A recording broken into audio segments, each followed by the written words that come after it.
ஓம் சரவண பவாய நமக. அஞ்சுமுகம் தோன்றின் ஆறுமுகம் தோன்றும், வெஞ்சமரில் அஞ்சேல் என வேல் தோன்றும். நெஞ்சில் ஒரு கால் நினைக்கின் இரு காலும் தோன்றும், முருகா என்று ஓதுவார் முன். அஞ்சி பயப்படும் போது அஞ்சும் முகம் தோன்றினால் ஆறுமுகம் தோன்றும். கடுமையான மனப்போராட்டத்தில் அஞ்சேல் என்று வேல் தோன்றும். நெஞ்சில் ஒரு கால் நினைத்தால் இரண்டு திருவடிகளும் எனக்கு முன்னே வந்து தோன்றும். ஒரே ஒரு நொடி மனதார நினைத்து முருகா என அழைத்தால் ஓடி வந்து அருள் செய்வார். முருகப்பெருமானுக்குரிய முக்கிய விரத நாள்களில் ஒன்று வைகாசி விசாகம். வைகாசி மாதத்தில் பௌர்ணமி திதியும் விசாக நட்சத்திரமும் ஒன்றிணைந்து வரும் நாளை வைகாசி விசாக பெருநாளாக நாம் கொண்டாடுகிறோம். சிவனின் நெற்றிக்கண்ணிலிருந்து வெளிப்பட்ட தீப்பொறிகள் 6 குழந்தைகளாக 1000 இதழ் கொண்ட தாமரையின் மீது தவழ்கின்றன. குழந்தைகளை வளர்க்கும் பொறுப்பை கார்த்திகை பெண்களிடம் ஒப்படைக்கிறார் சிவபெருமான். இந்த 6 குழந்தைகளையும் அன்னை பராசக்தி வாரி அணைக்க 6 உருவமும் ஒரே உருவாக 6 முகங்களோடு 12 திருக்கரங்களோடு காட்சி தருகிறார் முருகப்பெருமான். ஆறுமுகனாக காட்சி தந்த நாளே விசாக திருநாளாகும். இந்த திருவிழா இந்த ஆண்டு மே 22ஆம் தேதி கொண்டாடப்பட உள்ளது. வைகாசி விசாகத்தன்று முருகப்பெருமானை வழிபட்டால் நினைத்த காரியங்கள் கைகூடும் என்பது நம்பிக்கை. திருமணம் ஆகாதவர்கள், குழந்தை வரம் வேண்டுபவர்கள் இந்த நாளில் விரதம் இருந்து வழிபடலாம். வைகாசி விசாக தினத்தில் கோயிலில் வசந்த உற்சவ விழாக்கள் நடத்தப்படுகின்றன. விசாக நட்சத்திரம் 6 நட்சத்திரங்களின் கூட்டமாகும். முருகப்பெருமான் இந்த விசாக நட்சத்திரத்தில் பிறந்ததால் அவருக்கு விசாகன் என்று பெயர். விசாகன் என்றால் மயில் மீது பயணம் செய்யக்கூடியவர் என்று பொருள். இந்த அற்புத வைகாசி விசாக தினத்தில் ஆறுமுகன் அவதரித்த நாளாக கொண்டாடப்படுகிறது. இந்த தினத்தில் நாம் விரதம் இருந்து வழிபாடு செய்தால் நமக்கு முருகனின் அருளும் நீண்ட ஆயுளும் கிடைக்கும். இந்த விசேஷ தினத்தில் திருச்செந்தூர் சுப்பிரமணிய சுவாமி திருக்கோயிலில் கருவறையில் தண்ணீர் நிற்கும்படி வைத்து இறைவனுக்கு உஷ்ணசாந்தி உற்சவம் எனும் வெப்பம் தணிக்கும் விழா ஒவ்வொரு ஆண்டும் நடத்தப்படுவது வழக்கம். இந்த நாளில் இறைவனுக்கு சிறுபருப்பு பாயாசம், அப்பம், நீர்மோர் முதலியவை நைவேத்தியமாக படைக்கப்படுகிறது. இந்த திருநாளில் திருச்செந்தூர் கோயில் வசந்த மண்டபத்தில் உள்ள நீர் தொட்டியில் 6 மீன் பொம்மைகளை அதில் இடுகின்றனர். முருகனின் வாயிலிருந்து சிந்திய பாலினை குடித்த அந்த மீன்கள் சாப விமோச்சனம் பெற்ற பராசர முனிகுமாரர்களை நினைவுபடுத்தும் விதமாக 6 முனிவர்களின் உருவ பொம்மை வைத்து முருகன் சாப விமோச்சனம் அளிக்கும் நிகழ்ச்சி ஒவ்வொரு ஆண்டும் நடத்தப்படுகிறது. பராசர முனிவருக்கு 6 குழந்தைகள். 6 பேருமே சுட்டித்தனத்தில் கெட்டிக்காரர்கள். ஒரு நாள் குளத்தில் குளிக்கும் போது நீரினை அசுத்தம் செய்து விளையாடி கொண்டிருந்தார்கள். இதனால் அந்த நீரில் வாழ்ந்து வந்த மீன்கள், தவளைகள் வேதனைப்பட்டன. அதனை கண்ட பராசர முனிவர், நீரை இப்படி அசுத்தப்படுத்த கூடாது, சிவபெருமானாக நினைத்து நீரை வழிபட வேண்டும், நீங்கள் நீராடியது போதும், வெளியே வாருங்கள் என்று உத்தரவிட்டார். நீரில் உற்சாகமாக விளையாடி கொண்டிருந்த 6 பிள்ளைகளும் முனிவரின் சொல்லை கேட்காமல் நீரில் கும்மாளம் போட்டார்கள். இதனால் பல மீன்கள் இறந்தன. அதனை பார்த்த முனிவர் கோபம் கொண்டு குழந்தைகள் 6 பேரையும் மீன்களாக மாறக்கடவது என்று சாபமிட்டார். உடனே 6 பிள்ளைகளும் 6 மீன்களாக மாறினர். தவறுக்கு வருந்திய 6 பிள்ளைகளும் சாப விமோச்சனம் கிடைக்காதா என்று கேட்டதற்கு பார்வதி அருளால் விமோச்சனம் கிடைக்கும் என்றார். மீன்களாக மாறிய 6 பேரும் அந்த நீரில் நெடுங்காலம் வாழ்ந்து வந்தனர். ஒரு சமயம் சிவலோகத்தில் பார்வதி தேவி முருகப்பெருமானுக்கு ஞானப்பாலை ஒரு தங்க கிண்ணத்தில் வைத்து ஊட்டும்போது அதிலிருந்து ஒரு சொட்டு பூலோகத்தில் பராசர முனிவரின் குழந்தைகள் மீன்களாக வாழும் குளத்தில் விழுந்தது. அதனை அந்த மீன்கள் பருகியதால் 6 பேரும் முனிவர்களாக மாறினார்கள். 6 முனிவர்களும் சிவபெருமானுக்கு நன்றி செலுத்தும் விதமாக மீண்டும் வழிபட்ட போது, நீங்கள் 6 பேரும் திருச்செந்தூர் சென்று தவம் செய்யுங்கள், அங்கு முருகக் கடவுள் அருள் புரிவார் என்று அசரீரி ஒலித்தது. அதன்படி அனைவரும் திருச்செந்தூர் சென்று தவம் மேற்கொண்டனர்.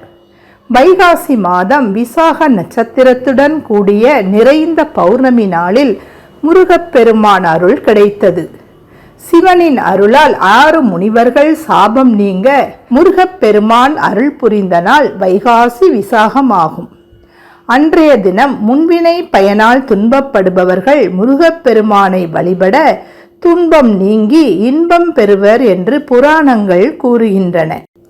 முருகப்பெருமானின் முதல் படை வீடான திருப்பரங்குன்றத்தில் வைகாசி விசாக விழா 10 நாள்கள் வசந்த திருவிழாவாக கொண்டாடப்படுகிறது.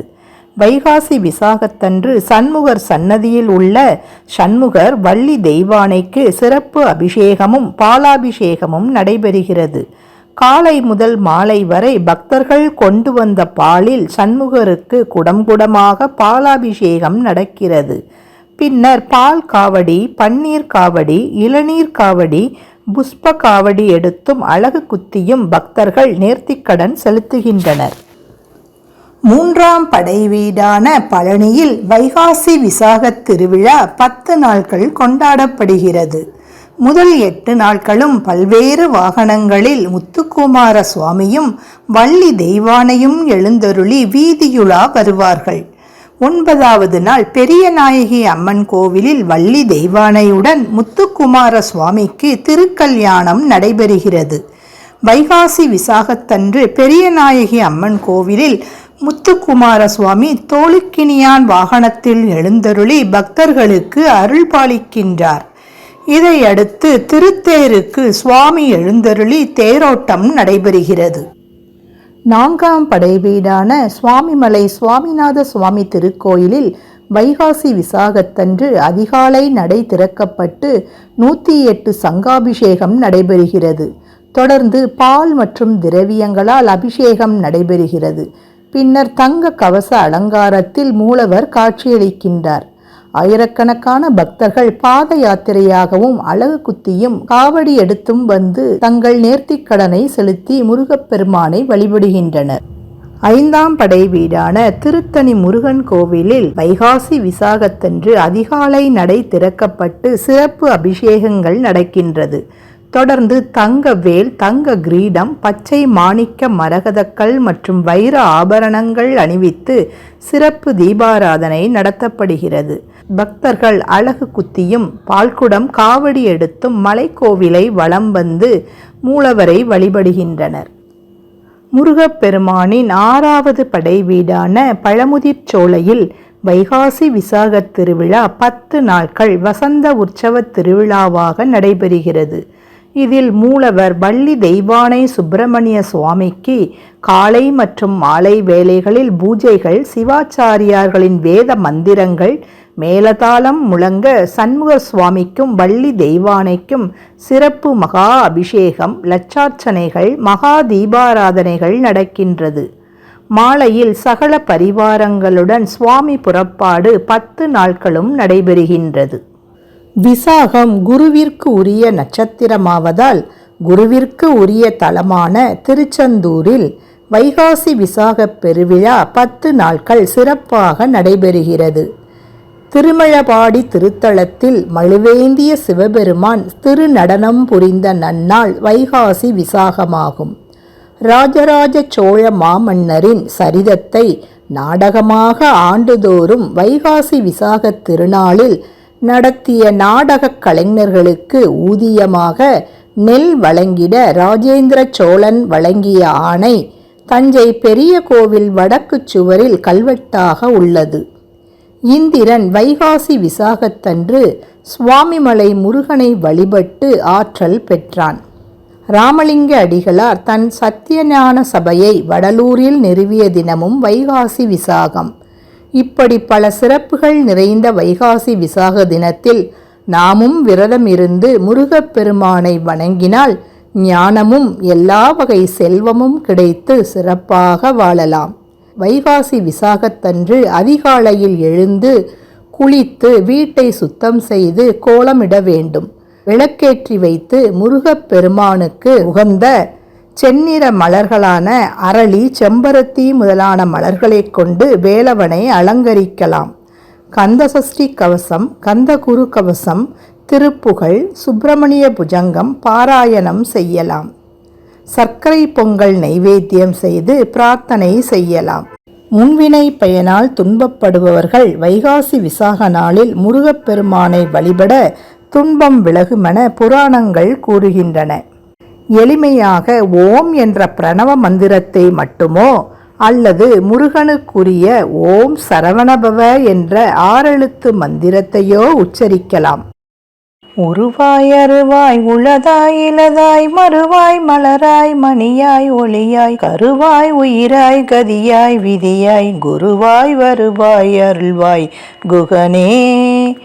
6 முகமும் 12 தோளும் கொண்ட சகல வடிவாயும் குணம் குறி நாமம் மற்ற அகலமாயும் உண்டு என்பவருக்கு உள்பொருளாகவும் இல்லை என்பாருக்கு இல்பொருளாகவும் மலராகவும் அம்மலரின் மணமாகவும் மாணிக்கமாகவும் அதன் ஒளியாயும் சகல உயிர்களையும் பிரளய காலத்தில் தன் மேனியில் வைத்து காப்பவனும் சிருஷ்டிக்கும் போது சகல ஜீவன்களுக்கும் உயிருக்கு உயிராகவும் ஆன்மாவாகவும் திகழ்பவனும் அந்த உயிர்களின் வினை பயனாகவும் முக்தி நிலையில் அந்த உயிர்கள் சென்றடையும் நிலையாகவும் உள்ள முருகக் கடவுளே என் குருவாக வந்து எனக்கு அருளி என்னை ஆட்கொண்டவனாவான்.